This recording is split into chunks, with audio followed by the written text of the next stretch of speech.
ಆಗ 11 ಸಮಸ್ತ ಕೇವಲಿಗಳಿಗೆ ಜಯವಾಗಲಿ, ಸಮಸ್ತ ನನ್ನ ಗುರುಗಳಿಗೆ ಜಯವಾಗಲಿ. ನಿಮ್ಗೆ ಇವೆಲ್ಲ ಗೊತ್ತಾಯ್ತು ಅಂದರೆ ಇನ್ನು ಮುಂದಿನ ಚಿತ್ರವನ್ನು ನೋಡ್ಕೊಂಡು ಹೋಗೋಣ. ಅಲ್ಲಿ ಹೇಳ್ತೇನೆ, ಚಿತ್ರ ಬರೆದು ಅದರೊಳಗಡೆ ನಿಮಗೆ ತೋರಿಸಿ ಹೇಳ್ತೇನೆ. ಮುಂದೆ ಅಲ್ಲಿ ನೋಡ್ರಪ್ಪ. ಈಗ ನೋಡಿ, ಇಲ್ಲಿ ನಾವು ಇಲ್ಲಿ ಎಷ್ಟು ಕ್ಷೇತ್ರಗಳು ಬರ್ತವೆ ಅವು, ಪರ್ವತಗಳು ಎಷ್ಟು ಬರ್ತವೆ ಅವು, ನದಿಗಳು ಎಷ್ಟು ಬರ್ತವೆ ಅವನ್ನು, ಮತ್ತು ಇಲ್ಲಿ ಸುದರ್ಶನ ಮೇರು ಪರ್ವತ ಇದೆಯಲ್ಲ ಅದು, ಮತ್ತು ಗಜದಂತ ಪರ್ವತ ಇದೆಲ್ಲ, ಇದನ್ನೆಲ್ಲ ನಾವೀಗ ಚಿತ್ರ ಬಿಡಿಸಬೇಕು. ಬಿಡಿಸಿ ಅದನ್ನು ಒಂದೊಂದನ್ನೇ ಕಲಿಬೇಕು. ಈಗ ಅದು ಕೆಲಸ ನಮಗಿದೆ ಅಲ್ವಾ? ಇದು ಗೊತ್ತಾಗ್ತಿದೆಯಲ್ಲ, ಇದು ಜಂಬೂದ್ವೀಪ ಮಧ್ಯದಲ್ಲಿ, ಅದು ಲವಣ ಸಮುದ್ರ ಕಾಣ್ತಿರೋದು ಈ ಕಡೆ. ಈಗ ಇಲ್ಲಿ ಸಣ್ಣದೊಂದು ಕಾಣ್ತಿದ್ದಲ್ಲ, ಇಲ್ಲಿ ಸಣ್ಣದು ಇದು. ಇದು ವಿಜಯವಾಡದ ಪರ್ವತ ಇದೆ. ಇದು ಆಮೇಲೆ ನಾನು ಕಳಿಸ್ತೀನಿ. ಇದು ನೋಡ್ರಿ, ಇಲ್ಲಿ ಕೆಳಗಡೆ ಇಲ್ಲಿ ಕಾಣ್ತದೆಯಲ್ಲ, ಇದು ನೋಡಿ, ಇಲ್ಲಿಂದ ಇಲ್ಲಿ ತನಕ ಇದು ಇದೆಯಲ್ಲ, ಇದನ್ನು ಹಿಮವಾನ್ ಪರ್ವತ ಎಂದು ತಿಳಿಯಿರಿ. ಇದು ಮಹಾ ಹಿಮವಾನ ಪರ್ವತ, ನಿಷದ ಪರ್ವತ, ನೀಲ ಪರ್ವತ, ರುಕ್ಮಿ ಪರ್ವತ, ಶಿಖರಿ ಪರ್ವತ, ಮತ್ತು ಮುಂದೆ ಒಂದು ವಿಜಯಾರ್ಧ ಬರ್ತದೆ. ಇದು ಸಾಮಾನ್ಯ ಗೊತ್ತಾಗ್ತಾ ಇದೆಯಲ್ಲ. ಈಗ ನಿಮಗೆ ಚಿತ್ರದಲ್ಲಿ ಅಲ್ಲಿ ಬರೆದು ಅದನ್ನು ತೋರಿಸಿದ ಮೇಲೆ ಎಲ್ಲ ಗೊತ್ತಾಗ್ತದೆ ನಿಮಗೆ. ಇರಲಿ, ಈ ಪರ್ವತಗಳ ಕಾರಣದಿಂದ ಕ್ಷೇತ್ರಗಳ ವಿಭಜನೆ ಆಗಿದೆ. ನೋಡಿ, ಇಲ್ಲಿ ಪ್ರಪ್ರಥಮವಾಗಿ ಇಲ್ಲಿ ಕೆಳಗಡೆ ಇಲ್ಲಿ ನೋಡಿ, ಇಲ್ಲಿ ಇದೆಯಲ್ಲ ಇದು, ಇದು ಸಂಪೂರ್ಣ ಇದು ಇಲ್ಲಿಂದ ಇಲ್ಲಿ ತನಕ ಎಲ್ಲ ಕಡೆ ಇದು ಭರತ ಕ್ಷೇತ್ರ. ಇದು ಇದ್ರ ಒಳಗಡೆ ಇದೆಯಲ್ಲ, ಇದು ಹೈಮೋತಕ ಕ್ಷೇತ್ರ ಒಳಗಡೆ. ಇದು ಹರಿಕ್ಷೇತ್ರ. ಇದು ಇದೆಯಲ್ಲ ಸಂಪೂರ್ಣ ವಿದೇಹ ಕ್ಷೇತ್ರ. ಇದು ರಮ್ಯ ಕ್ಷೇತ್ರ. ಇದು ಹೈರಾಣ್ಯವಾದ ಕ್ಷೇತ್ರ. ಇದು ಐರಾವತ್ ಕ್ಷೇತ್ರ. ಕೊನೆಯದಾಗಿ ಗೊತ್ತಾಗ್ತೈತಿಯಲ್ಲ, ಇಷ್ಟು ಗೊತ್ತಾಯ್ತಲ್ಲ ಇದೀಗ ನಿಮಗೆ ಅದ. ಇದು ಸುದರ್ಶನ ಮೇರು ಪರ್ವತ. ಇನ್ನು ಇದು ಒಂದೇ ಪರ್ವತ ಅಲ್ಲ, ಆ ಕಡೆ ದಾಸಕಿ ಖಂಡದಲ್ಲಿ ಪುಷ್ಕರಾರ್ಧದಲ್ಲಿ ಎಲ್ಲ ಬರೋ ಪರ್ವತ ಇದು. ಅದನ್ನು ಬೇರೆಯೇ ನಿಮಗೆ ಬಿಡಿಸಿ ತೋರಿಸಿ ಓದಿಸ್ತೀನಿ. ಈಗ ಇದ್ರ ಒಳಗಡೆನೇ ಅದನ್ನೆಲ್ಲ ಓದಿಸಿದ್ರೆ ಮತ್ತೆ ನಿಮಗೆ ಗೊಂದಲಕ್ಕೆ ಕಾರಣ ಆಗ್ತದೆ. ಅದೀಗ ಬೇಡ. ಮತ್ತೆ ನೋಡ್ರಿ, ಇದು ಗೊತ್ತಾಗ್ತದೆಯಲ್ಲ, ಇಲ್ಲಿ ವಿದೇಶ ಕ್ಷೇತ್ರದ ಒಳಗಡೆ ಇದೆಯಲ್ಲ 32 ನಗರಗಳು ಬರ್ತವೆ ಈ ಥರ ಒಳಗಡೆ. ಸುಮ್ಮನೆ ನೋಡ್ಕೊಳ್ರಿ ಅಷ್ಟೇ. ಈಗ ಸ್ವಲ್ಪ ಇಷ್ಟು ನೀವು ನೆನ್ಪಿಟ್ಕೊಂಡ್ರೆ ಸಾಕಾಗುತ್ತೆ. ಇದು ಮತ್ತು ಇದು ಬಂತಲ್ಲ, ಇದೆಲ್ಲ ಹೊರಗಡೆ ಎಲ್ಲ ಸಂಪೂರ್ಣ ಲವಣ ಸಮುದ್ರ ಇದೆ. ಏನೊಂದು ನೆನ್ಪಿಟ್ಕೊಳ್ರಿ, ಈಗ ಏನು ಜಂಬೂದ್ವೀಪ ಇದೆಯಲ್ಲ, ಇದು 1,00,000 ವಿಸ್ತಾರ ಯೋಜನದಿದೆ. ಆದರೆ ಈ ಲವಣ ಸಮುದ್ರ ಇದೆಯಲ್ಲ, ಇದು ಈ ಲವಣ ಸಮುದ್ರ 2,00,000 ಯೋಜನ ವಿಸ್ತಾರದಿದೆ, ಅಂದರೆ ದ್ವಿಗುಣ. ಆ ರೀತಿ ಇದೊಂದು ಸ್ವಲ್ಪ ಇಷ್ಟು ಅರ್ಥ ಆಗ್ತಿದೆಯಲ್ಲ, ಇಷ್ಟೇ ನೀವು ಸ್ವಲ್ಪ ಈಗ ನೆನಪಿಟ್ಕೊಂಡ್ರೆ ಸಾಕು. ಇದನ್ನು ಭಾಳ ವಿಶೇಷವಾಗಿ ಇಲ್ಲಿ ಹೇಳೋದಿಲ್ಲ, ನಾನು ಚಿತ್ರನೇ ಬಿಡಿಸಿ ನಿಮ್ಗೆ ಅಲ್ಲೆಲ್ಲ ಬರ್ಸಿ ಓದಿಸ್ತೇನೆ. ಈಗ ಏನು ಹೇಳಿದ್ರು ನಿಮ್ಗೆ ಅದು ಅಷ್ಟು ಗೊತ್ತಾಗೋದಿಲ್ಲ. ಈ ರೀತಿ ಈ ಭಾಗವನ್ನು ಒಂದು ಸ್ವಲ್ಪ ನೋಡ್ಕೊಳ್ರಿ ನೀವು. ಈಗ ಇನ್ನೊಂದು ನಿಮಗೆ ಇಲ್ಲಿ ಗಮನದಲ್ಲಿಡಬೇಕಾದಂಥ ವಿಷಯ ಅಂತಂದ್ರೆ ನೋಡ್ರಿ, ಈಗ ಈ ಪರ್ವತ ಮತ್ತು ಈ ಪರ್ವತ ಇವು ಸಮಾನ ವಿಸ್ತಾರದವಿದ್ದಾವೆ. ಈ ಪರ್ವತ ಸಮಾನ ವಿಸ್ತಾರದವಿದ್ದಾವೆ. ಈ ಪರ್ವತ ಆ ಪರ್ವತ ಸಮಾನ ವಿಸ್ತಾರದವಿದ್ದಾವೆ. ಇಲ್ಲಿ ಅಂತಿಮ ಇದು ಕಾಣ್ತಾ ಇದೆಯಲ್ಲ, ಇದು ವಿಜಯಾರ್ಧ ಪರ್ವತ, ಇದು ವಿಜಯಾರ್ಧ ಪರ್ವತ, ಮತ್ತು ಇಲ್ಲಿ ವಿಜಯಾರ್ಧ ಪರ್ವತ, ಇವು ಸಮಾನ ವಿಸ್ತಾರದವಿದ್ದಾವೆ. ಗೊತ್ತಾಯ್ತು? ಇನ್ನೊಂದು ವಿಷಯ ತಿಳ್ಕೊಡ್ರಿ. ಈಗ ಏನು ಹಿಮವಾನ್ ಪರ್ವತ ಇದೆಯಲ್ಲ, ಇದೆಯಲ್ಲ ನೋಡಿ, ಇದು ಕಾಣ್ತಿದೆ, ಇದು ನೋಡಿರಿ, ಇದು ಹಿಮವಾನ್ ಪರ್ವತ ಇದೆಯಲ್ಲ, ಈ ಪರ್ವತಕ್ಕಿಂತ ದ್ವಿಗುಣ ಅಂದರೆ 2ರಷ್ಟು ವಿಸ್ತಾರ ಇದಿದೆ. ಎಲ್ಲ ಎತ್ತರನೂ ಅಷ್ಟೇ, ವಿಸ್ತಾರನೂ ಅಷ್ಟೇ, ಎಲ್ಲನೂ ಅಷ್ಟೇ. ಇದರ 2ರಷ್ಟು ವಿಸ್ತಾರ ಇದಿದೆ. ಗೊತ್ತಾಗ್ತಿದೆಯಲ್ಲ, ಇದರ ಸಮಾನನೇ ಇದು ಇದೆ. ಇದರ ಸಮಾನ ಇದು ಇದೆ, ಇದರ ಸಮಾನ ಇದು ಇದೆ. ಗೊತ್ತಾಯ್ತು? ಅಂದರೆ ಇಲ್ಲಿಂದ ಸಣ್ಣದ್ರಿಂದ ದೊಡ್ಡ ಆಗ್ತಾ ವಿದೇಶ ಕ್ಷೇತ್ರ ತನಕ ದೊಡ್ಡ ಆಗ್ತಾ ಬರ್ತಾವೆ. ಮತ್ತು ಇಲ್ಲಿಂದ ಹಾಗೇನೆ ಇಲ್ಲಿ ಹೇಗೆ ಇದೆ ದಕ್ಷಿಣದಲ್ಲಿ, ಉತ್ತರದಲ್ಲಿ ಕೂಡ ಹಾಗೇ ಇದೆ. ಆ ರೀತಿ ತಿಳ್ಕೊಬೇಕು ನೀವು. ಗೊತ್ತಾಗ್ತಿದೆಯಲ್ಲ, ಇದು ಸಾಮಾನ್ಯ ಗೊತ್ತಾಗ್ತಿದೆ ನಿಮಗಿದು. ಇನ್ನು ಚಿತ್ರದಲ್ಲಿ ಮಾಡಿದಾಗ ಎಲ್ಲ ಸಹಜವಾಗಿ ಎಲ್ಲನೂ ಗೊತ್ತಾಗುತ್ತೆ ನಿಮಗೆ. ಇದು ನೋಡಿ, ಈಗ ಸುದರ್ಶನ ಪರ್ವತ ಅರ್ಥ ಆಯಿತು. ಇದು ಭಾಳ ಎತ್ತರ ಇದೆ. ಇದನ್ನೆಲ್ಲ ಬರೆದು ನಿಮಗೆ ಹೇಳ್ತೀನಿ ಆಮೇಲೆ. ಇದಿದೆ ಈಗ ಜಂಬೂದ್ವೀಪ, ನಿಮಗೆ ಗೊತ್ತಿದೆ. ಈಗ ನೋಡ್ರಿ, ಇದನ್ನ ಸರಿಯಾಗಿ ನೋಡ್ಕೊಡ್ರಿ.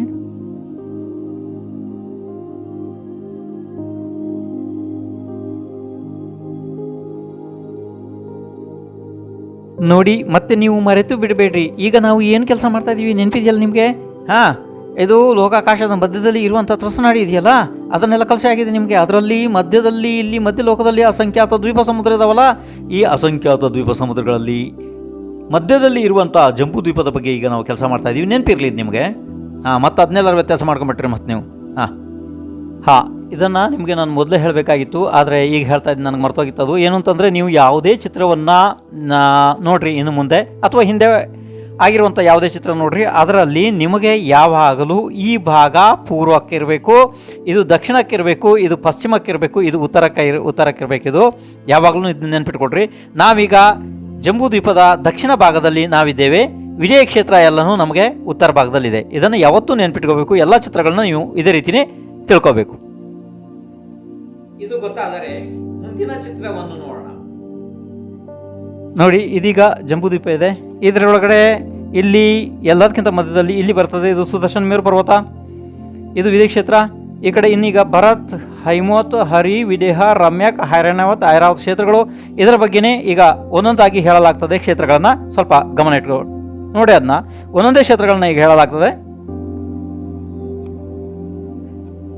ನೋಡಿ. ನಿಮಗೆ ಎಲ್ಲದಕ್ಕೂ ಮೊದಲು ನಿಮಗೆ ಈ ಕ್ಷೇತ್ರಗಳ ಪರಿಚಯ ಆಗಬೇಕು ಮತ್ತು ನೀವು ಕೂಡ ಇದೇ ರೀತಿ ಚಿತ್ರವನ್ನು ಮಾಡಿರಿ. ಇದಕ್ಕಿಂತ ಸುಂದರವಾಗಿ ಮಾಡಿದರೆ ಬಹಳ ಒಳ್ಳೆಯದು. ಹಾಂ, ಮೊದಲು ಈ ಚಿತ್ರವನ್ನು ಮಾಡಿಕೊಳ್ರಿ, ಇದನ್ನು ನೋಡ್ರಿ, ಮತ್ತೆ ಬರೆದುಕೊಳ್ರಿ. ಈಗ ನೋಡ್ರಿ, ಇಲ್ಲಿ ನೋಡಿ, ಇದು ಭರತ ಕ್ಷೇತ್ರ. ಇಲ್ಲಿಂದ ಪ್ರಾರಂಭ ಆಗ್ತದೆ, ಇಲ್ಲಿಂದ ಬರೆಯೋದಕ್ಕೆ ನೀವು ಪ್ರಾರಂಭ ಮಾಡಬೇಕು. ಹಾಂ, ನೋಡ್ರಿ, ಇದು ಭರತ ಕ್ಷೇತ್ರ, ಹೈಮವತ ಕ್ಷೇತ್ರ, ಹರಿಕ್ಷೇತ್ರ, ವಿದೇಹ ಕ್ಷೇತ್ರ, ರಮ್ಯಕ ಕ್ಷೇತ್ರ, ಹೈರಾಣವತ ಕ್ಷೇತ್ರ, ಐರಾವತ ಕ್ಷೇತ್ರ. ಗೊತ್ತಾಯ್ತಲ್ಲ?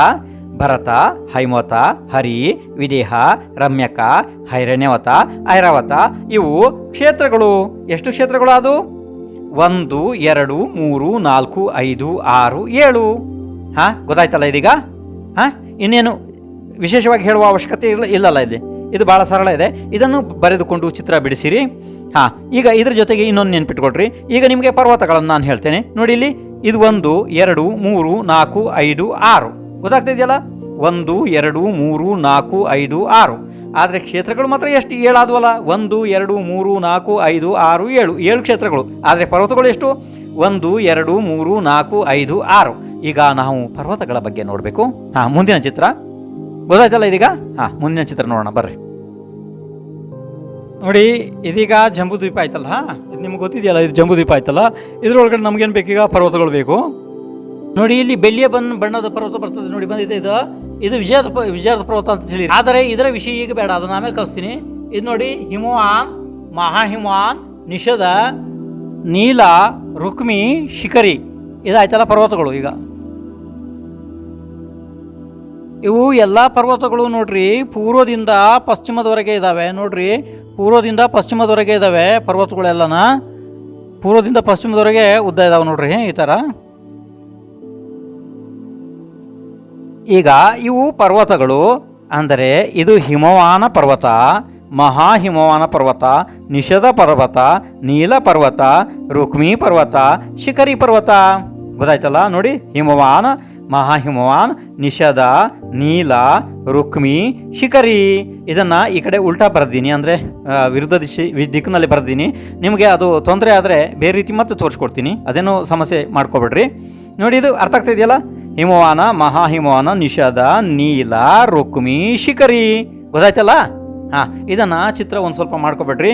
ನೀವು ಈ ರೀತಿ ಮಾಡಿಕೊಂಡ್ರೂ ನಡೀತದೆ, ಅಥವಾ ಇವುಗಳನ್ನು ಸೀದಾ ಹೀಗೆ ಬರೆದ್ರೂ ನಡೀತದೆ.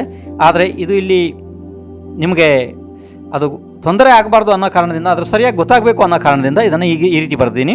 ಇದರಲ್ಲಿ ಒಂದು ವಿಶೇಷ ಇದೆ. ಈ ರೀತಿ ನಾನು ಬರೆಯೋದಕ್ಕೆ ಚಿತ್ರ ಮಾಡೋದಕ್ಕೆ ಒಂದು ಕಾರಣ ಇದೆ. ಏನು ಅಂತಂದರೆ ನೋಡಿ, ಈ ಪರ್ವತ ಇದೆಯಲ್ಲ, ಈ ಪರ್ವತ ಮತ್ತು ಈ ಪರ್ವತ ಇವು ಸಮಾನ ವಿಸ್ತಾರದವು ಇದ್ದಾವೆ. ಗೊತ್ತಾಯ್ತಲ್ಲ? ಹಾಂ, ಈ ಪರ್ವತ ಮತ್ತು ಈ ಪರ್ವತ ಸಮಾನ ವಿಸ್ತಾರದವು ಇದ್ದಾವೆ. ಈ ಪರ್ವತ ಮತ್ತು ಈ ಪರ್ವತ ಸಮಾನ ವಿಸ್ತಾರದವು ಇದ್ದಾವೆ. ನೋಡಿ, ಈ ಪರ್ವತ ಭಾಳ ಸಣ್ಣ ಇದ್ದಾವೆ. ಈ ಪರ್ವತ ಇದಕ್ಕಿಂತ ದ್ವಿಗುಣ ಇದ್ದಾವೆ. ಮತ್ತು ಇದಕ್ಕಿಂತ ದ್ವಿಗುಣ ಈ ಪರ್ವತ ಇದ್ದಾವೆ. ಅರ್ಥ ಆಯಿತು? ಹಾಂ, ಅದನ್ನು ನಿಮ್ಗೆ ಆಮೇಲೆ ಈಗ ಅಷ್ಟು ವಿಶೇಷವಾಗಿ ನೀವು ತಿಳಿಯೋದು ಬೇಡ, ಖಾಲಿ ಚಿತ್ರವನ್ನು ಮಾಡಿಕೊಂಡ್ರೆ ಸಾಕು. ನಿಮಗೆ ಅದನ್ನು ಬರೆದು ಕಲಿಸುತ್ತೇನೆ. ಈಗ ಅದನ್ನು ಬರೆದು ಕಲಿಸ್ಬೇಕಲ್ಲ ನಿಮಗೆ, ಅಲ್ವಾ? ಹಾಂ, ಈಗ ಇನ್ನು ಹಾಗಾದ್ರೆ ಮುಂದಿನ ವಿಷಯ ನೋಡೋಣ. ಇದು ಈಗ ನೋಡ್ತಾ ಇದ್ದೀರಲ್ಲ ನೀವು, ಈ ರೀತಿ ಚಿತ್ರವನ್ನು ಕೂಡ ನೀವು ಬಿಡಿಸ್ಕೋಬೇಕು.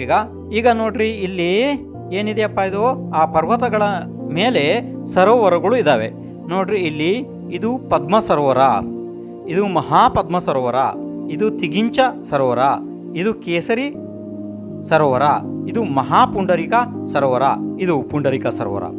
ಇದನ್ನು ಸ್ವಲ್ಪ ನೋಡಿಕೊಳ್ಳಿರಿ. ಮತ್ತು ಇದೇ ರೀತಿ ಚಿತ್ರವನ್ನು ನೀವು ಸುಂದರವಾಗಿ, ಇದಕ್ಕಿಂತ ಸುಂದರವಾಗಿ ನೀವು ಚಿತ್ರವನ್ನು ಬಿಡಿಸ್ಬೇಕಿದು. ಗೊತ್ತಾಗ್ತಾ ಇದೆಯಲ್ಲ ಇದು? ಇವು ಸರೋವರಗಳು. ಸರೋವರ ಹೇಗೂ ಗೊತ್ತಾಗ್ತಾ ಇದೆಯಲ್ಲ ನಿಮಗೆ? ಇಲ್ಲಿ ಕೂಡ ಅದೇ ರೀತಿ ತಿಳ್ಕೊಬೇಕು ನೀವು. ಈ ಸರೋವರ ಒಂದು ಭಾಗ ಇದ್ದರೆ, ಈ ಸರೋವರ ಎರಡು ಭಾಗ ಇದ್ದಾವೆ. ಈ ಸರೋವರ ಇದಕ್ಕಿಂತ 4 ಭಾಗ ದೊಡ್ಡ ಇದ್ದಾವೆ. ಅರ್ಥ ಆಯ್ತಲ್ಲ ನಿಮಗೆ? ಅಂದರೆ ಇದಕ್ಕಿಂತ ದ್ವಿಗುಣ ಇದು, ಇದಕ್ಕಿಂತ ದ್ವಿಗುಣ ಇದು, ಇದು ಸಮಾನ, ಇದು ಸಮಾನ, ಇದು ಸಮಾನ.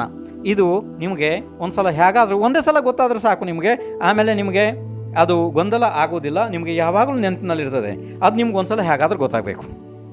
ಎಲ್ಲವೂ ಇದೇ ರೀತಿ ವಿಷಯಗಳು ಇರ್ತವೆ. ಗೊತ್ತಾಯ್ತಲ್ಲ?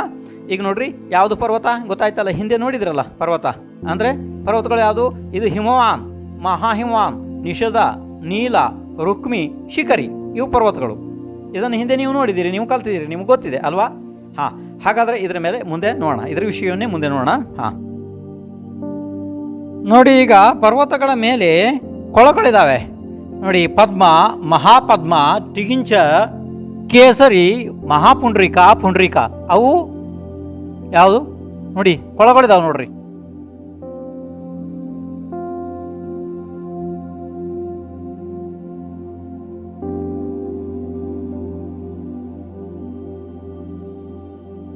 ಈ ಕೊಳದಕ್ಕಿಂತ ಈ ಕೊಳ ದ್ವಿಗುಣ, ಅಂದರೆ 2ರಷ್ಟು ದೊಡ್ಡ ಇದೆ. ಇದು 4ರಷ್ಟು ದೊಡ್ಡ ಇದೆ. ಆ ರೀತಿ ಗೊತ್ತಾಯ್ತು? ಇಲ್ಲಿ ಮುಂದೆ ಮತ್ತೆ ಹಾಗೆ ಇದಾವೆ. ಇವು ಬಹಳ ದೊಡ್ಡದಿದೆ, ಅದಕ್ಕಿಂತ ಅರ್ಧ ಸಣ್ಣ ಇದೆ, ಅದಕ್ಕಿಂತ ಅರ್ಧ ಸಣ್ಣ ಇದೆ ಮುಂದೆ. ಇವೇ ನೋಡ್ರಿ, ಪದ್ಮ, ಮಹಾಪದ್ಮ, ತಿಗಿಂಚ, ಕೇಸರಿ, ಮಹಾಪುಂಡ್ರಿಕ, ಪುಂಡ್ರಿಕ. ಇದು ಗೊತ್ತಾಗ್ತಾ ಇದೆಯಲ್ಲ ಈಗ? ಇವು ಪರ್ವತಗಳು, ಅಂದರೆ ಪರ್ವತಗಳ ಮೇಲೆ ಈ ಕೊಳಗಳಿದಾವೆ. ಈ ರೀತಿ ಇದನ್ನು ನೋಡ್ಕೊಂಡ್ಬಿಡ್ರಿ, ಇವು ಕೊಳಗಳಿದಾವೆ. ಸಮಯ ಆಗ್ತಾ ಇದೆ. ನಾಳೆ ಬೇಗ ಎಲ್ಲರೂ ಬನ್ನಿರಿ. ಸಮಸ್ತ ಕೇವಲಿಗಳಿಗೆ ಜಯವಾಗಲಿ. ಭರತ್ ಮತ್ತೆ ಐರಾವತ್ ಕ್ಷೇತ್ರ, ಅಂದರೆ ಭರತ ಕ್ಷೇತ್ರ, ಐರಾವತ್ ಕ್ಷೇತ್ರ, ಇದು ಗೊತ್ತಲ್ಲ ನಿಮಗೆ? ಅಲ್ಲಿ ಉತ್ಪನ್ನ ಆಗುವಂತಹ ತೀರ್ಥಂಕರ ಬಾಲಕರ ಅಭಿಷೇಕ ಎಲ್ಲೆಲ್ಲಿ ಆಗ್ತದೆ? 5 ಮೇರುಗಳ ಮೇಲೆ ಆಗ್ತದೆ ಅಲ್ವಾ? ಹಾಗಾದರೆ ಆ ಮೇರುವಿನ ಮೇಲೆ ಎಲ್ಲಿ ಆಗ್ತದೆ? ಅಲ್ಲಿ ಏನಾಗ್ತದೆ? ಪಾಂಡು ಕಂಬಲ, ರಕ್ತ ಕಂಬಲ, 4 ಶಿಲೆಗಳು, ಅವು 4 ದಿಕ್ಕುಗಳಲ್ಲಿ ಇದ್ದಾವೆ. ಈ ಭರತ ಕ್ಷೇತ್ರದ ತೀರ್ಥಂಕರದ್ದು ಬೇರೆ ಕಡೆ ಆಗ್ತದೆ, ಐರಾವತದ್ದು ಬೇರೆ ಕಡೆ, ಪೂರ್ವ ವಿದೇಹದ್ದು ಬೇರೆ, ಪಶ್ಚಿಮ ವಿದೇಹದ್ದು ಬೇರೆ. ಇಲ್ಲಿ ಒಂದು ಜಂಬೂ ದ್ವೀಪದ ವ್ಯವಸ್ಥೆ. ಹಾಗೆ ಧಾತುಖಂಡದಲ್ಲಿ ಹೋದ್ಕೊಳ್ಳೆ ಅಲ್ಲಿ 2 ಮೇರು, ಅಲ್ಲಿಯ ವ್ಯವಸ್ಥೆ ಆ ರೀತಿ. ಪುಷ್ಕರಾರ್ಧಕ್ಕೆ ಹೋದ್ಕೊಳ್ಳೆ ಅಲ್ಲಿ 2 ಮೇರು, ಅಲ್ಲಿ ತೀರ್ಥಂಕರದ ಆ ರೀತಿ ವ್ಯವಸ್ಥೆ. ಹಾಗಾದರೆ ನಾವು ಈ ಮಹಾ ಜನ್ಮಾಭಿಷೇಕವನ್ನು ನೋಡೋದಕ್ಕೆ ಆ ಸೌಭಾಗ್ಯ ಅಂತೂ ನಮಗೆ ಈ ಜನ್ಮದಲ್ಲಿ ಇಲ್ಲ ಅಲ್ವಾ? ಇರಲಪ್ಪ. ಆದರೆ ಅವು ಎಲ್ಲೆಲ್ಲಿದ್ದಾವೆ? 5ನೇ ಸಮುದ್ರದಿಂದ ಹಾಲನ್ನು ತಂದು ಅಭಿಷೇಕ ಮಾಡ್ತಾರೆ ಅವರು 1008 ಕಳಸದಲ್ಲಿ ಅಲ್ವಾ? ಹಾಗಾದರೆ 5ನೇ ಸಮುದ್ರ ಎಲ್ಲಿದೆ? ಇದೆಲ್ಲ ಸಾಮಾನ್ಯ ಸ್ವಲ್ಪನಾರು ನಮಗೆ ತಿಳುವಳಿಕೆ ಬರಬೇಕು ಅಂದರೆ ನೀವು ಏನು ಮಾಡಬೇಕಾಗುತ್ತದೆ? ಲೋಕಾಕಾಶ ಸ್ವಾಧ್ಯಾಯ ಮಾಡಲೇಬೇಕಾಗ್ತದೆ. ಈಗೇನು ಭಾಗಗಳು ನಡೀತಾ ಇದ್ದಾವೆ ನೋಡಿ, ಸಾಕಷ್ಟು ಭಾಗಗಳು ಆದ. ಈಗ ನಿಮಗೆ ಎಷ್ಟು ತಿಳಿಯುತ್ತೆ ಅಷ್ಟು ಮಾಡೋಣ ಸ್ವಾಧ್ಯಾಯ ಅಲ್ವಾ? ಹಾಗೆ ಮುಂದೆ ನಮಗೆ ಗೊತ್ತಾಗದಿದ್ದನ್ನು ಗುರುಗಳ ಹತ್ರ ಕೇಳಿದ್ರೆ ಆಯಿತು ಅಲ್ವಾ? ಇಲ್ಲಾಂದರೆ ಮಹಾಶಾಸ್ತ್ರಗಳಲ್ಲಿ ಇನ್ನೂ ಬಹಳ ವಿಸ್ತಾರವಾಗಿ ವರ್ಣನೆ ಇದೆ. ತಿಲಯಪಣ್ಣತಿ, ತ್ರಿಲೋಕಸಾರ, ಹರಿವಂಶ ಪುರಾಣ, ಲೋಕ ವಿಭಾಗ ಆದಿ ಮಹಾಶಾಸ್ತ್ರಗಳನ್ನು ಅಭ್ಯಾಸ ಮಾಡೋಣ ಅಲ್ವಾ? ಆದರೆ ಪ್ರತಿದಿನ ನೀವು ಸ್ವಾಧ್ಯಾಯಕ್ಕೆ ಮಾತ್ರ ತಪ್ಪಿಸಬಾರ್ದು ಅಷ್ಟೇ. ನಾನು ಪ್ರತಿದಿನ ಭಗವಾನ